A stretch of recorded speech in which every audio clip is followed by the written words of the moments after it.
व्यासपीठावरील मान्यवर व गुरुजन वर्ग तसेच माझे मित्र व मैत्रिणींनो, मी कुमारी जयश्री विश्वनाथ वावळ वर्ग 9 ची विद्यार्थिनी आज आपल्या समोर क्रांती ज्योती सावित्रीबाई फुले यांच्या जयंतीनिमित्त त्यांची यशोगाथा सांगणार आहे। ते सर्वांनी तुम्ही शांती।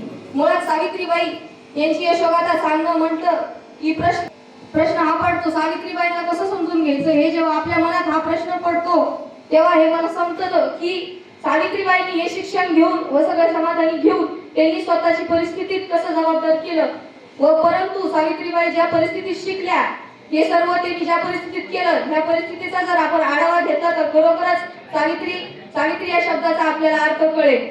अहो, ज्या काळामध्ये मुलगी जन्माला येणं हेच पाप मानलं जायचं, ज्या काळामध्ये मुली 9-10 वर्षाच्या असल्यास ती लग्न लावून दिलं जायचं, एका विरुद्ध व्यक्तीशी त्यांचं लग्न लावून दिलं जायचं, अशा भयंकर काळामध्ये सावित्रीबाई फुले यांनी इतकं उच्च शिक्षण घेऊन आपल्याला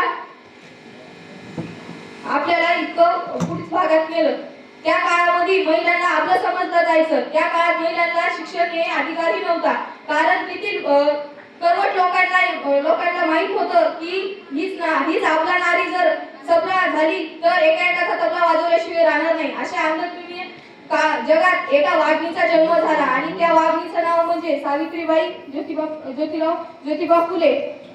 त्यांनी त्यांचं आयुष्य पणाला लावलं, कारण समाजसेवेसाठी, स्त्री मुक्तीसाठी, स्त्री शिक्षणासाठी अख्खं आयुष्य वेचलं। अशा पद्धतीने 3 जानेवारी 1800 फुले यांचा जन्म झाला। महाराष्ट्र राज्यातील सातारा जिल्हा व नायगाव येथील नायगावचे नाव खंडोजी व आईचे नाव सत्यवतीबाई होते।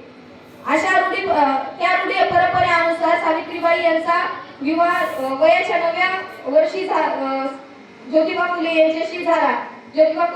त्यांनी शिक्षणाचा पूर्ण आढावा घेऊन व ज्योतिबा फुले यांनी त्यांना शिक्षण, लिहिणं शिकवलं, वाचणं शिकवलं, हे सगळं करून 1 जानेवारी 1848 रोजी पुण्यातील भिडेवाड्यात मध्ये मुलींसाठी पहिली शाळा सुरू केली। तसेच त्यांनी हे कार्य पुढे केले। त्या जेव्हा शाळा शिकवायला जात होत्या तेव्हा लोक त्यांना चिखल फेकून, शेण फेकून मारत होते, तरीही त्यांनी त्यांचं कार्य सुरू ठेवलं। त्या डगमगल्या नाही, कर्मनिष्ठ होत्या, एकनिष्ठ होत्या, डगमगल्या नाही, घाबरल्या नाही, पण त्यांचं हे कार्य तसंच पुढे चालू ठेवलं। त्यांच्या पतीची त्यांना भक्कम साथ होती। ज्यांना हे माहित बी नव्हतं की ज्या मुली आज शिकू शकत नाहीत त्या मुली आज खूप पुढे गेलेल्या आहेत, हे सगळं सिद्ध सावित्रीबाई फुले यांनी सांगून दिलं आपल्याला। त्यांनी तसंच त्या पुढे जात त्यांनी महाराष्ट्र राज्यात 4 वर्षामध्ये 18 शाळा सुरू केल्या। अशा प्रगतीसाठी व याच्यासाठी ब्रिटिश राज्याकडून 1852 मध्ये मेजर कॅन्डी म्हणून त्यांना सन्मानित करण्यात आलं।